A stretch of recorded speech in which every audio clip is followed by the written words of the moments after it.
During my first attempt at bonding gerbils, I made quite a few mistakes, but they taught me a lot about bonding in general, what's important and what's not, and maybe they can help you learn a little more about it too. But before we get to those, we should probably start at the beginning of the story. After we lost Timon, I wasn't sure about bonding Pumbaa because I was worried about her health and the effect a split tank would have on her after she stopped chewing and burrowing as much. But after she'd gone 2 months alone and was still doing okay health-wise, I started to feel like it was too long for her to be by herself. And that's when we got Luna. She spent her first 2 weeks in quarantine so we could try and make sure she didn't have any illnesses to pass to Pumbaa. Pumbaa had a slow-growing mass in her tummy, so I didn't want to take the risk of her catching something. Then we set them up as neighbours, alternating who got to spend time in the playpen and swapping a few handfuls of bedding every day. This was to try and start getting them used to each other's scent to hopefully speed up the bonding process. I learned later, after skipping this step in my next bonding, that it didn't actually make much of a difference for the speed of bonding, so it's definitely not necessary. After a few weeks of being neighbours, it was time to start the split tank.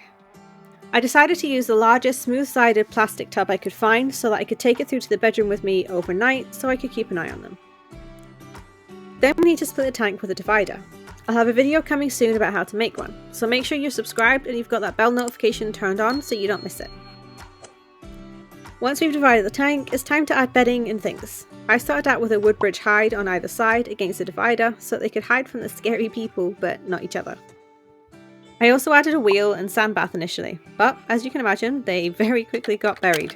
And Luna was also determined to destroy the wheel, so they had to get removed. Starting the split tank, I was very anxious about Pumbaa and her health, and this led to me feeling the need to rush. And rushing is the major mistake you can make while bonding. For me, rushing was the central mistake that led to all the other mistakes. During our daily swaps, I was letting the girls sniff each other while I was holding them to see how they reacted to each other. Something else that I now know isn't necessary. Seeing how they interact through the bars of the divider is more than enough. I had planned to follow the American Gerbil Society method and let them have drive-by meets in a neutral area, as I know some people have had success with it. So as they seemed pretty relaxed with each other in my hands, on day 3 I decided to try a drive-by. Initially things seemed very positive, with just some friendly sniffs and general disinterest. But when Pumbaa tried to sniff or approach Luna, she was not impressed and started side-arching, which would be the equivalent of growling in dogs. Because Pumbaa wasn't responding, I thought Luna may relax with a bit of time. But this was my major mistake. She continued arching at Pumbaa more and more frequently and severely until she finally attacked. Thankfully, I was able to separate them within 2 seconds, so no one got hurt. So if you see a gerbil frequently arching, separate them. A one-off mild arch here and there may be okay if it resolves quickly, but repeated, pronounced arching like Luna's doing here can easily turn into a fight. I think a drive-by meet in a playpen can work for some people, but if there's aggressive signs, even if it's only coming from one of them, separate them. But even then, I think I would prefer to do the meets in a split tank as it's familiar to them, so it may help them to feel a bit more relaxed. I've also found out that even once a pair is bonded, a playpen or free roam area can cause issues.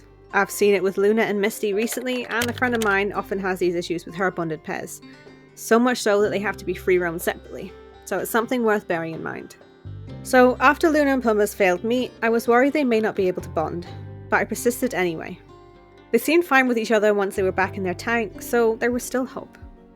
I removed the hides the next day after I got concerned that Pumbaa wasn't sleeping inside them and that this could slow down the bonding. Which is something else that I didn't do in the next bonding, and it made no difference. The hides should still be removed when they meet though, but they can be left in while they're split. On day 5, I tried upping the swaps to 3 times to see if this could speed things up anymore, and let them have brief meets on Pumbaa's side.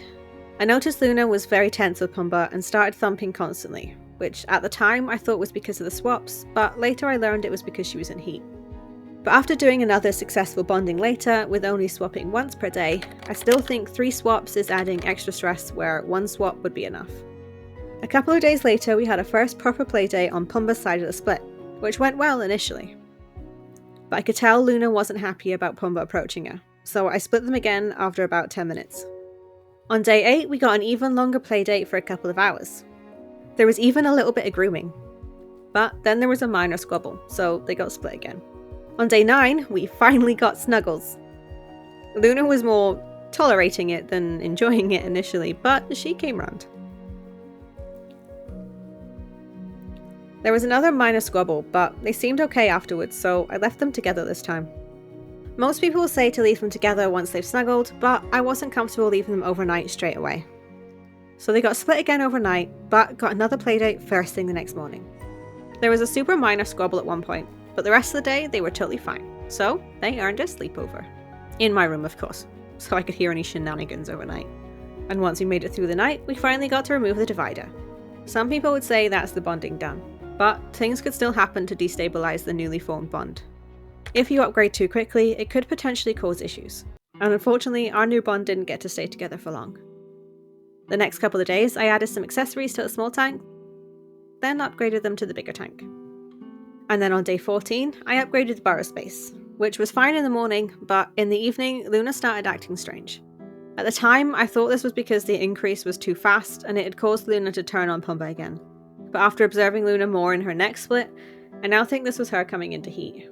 But I was also getting increasingly worried about Pumba, as she was seeming more and more depressed as time went on. She would only really sleep and eat.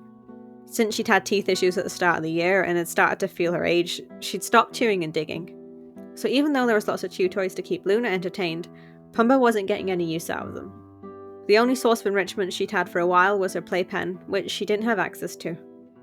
So for Pumba's sake, I made the decision to split them. I think even if I'd known that Luna's strange behaviours were due to heat, splitting was still the right call for Pumba. She only managed to get a few more days use out of the playpen before her health went rapidly downhill. They both still got to see their new buddies through the toppers though, so they weren't completely separated. Hopefully their story can give you some insight into gerbil bonding.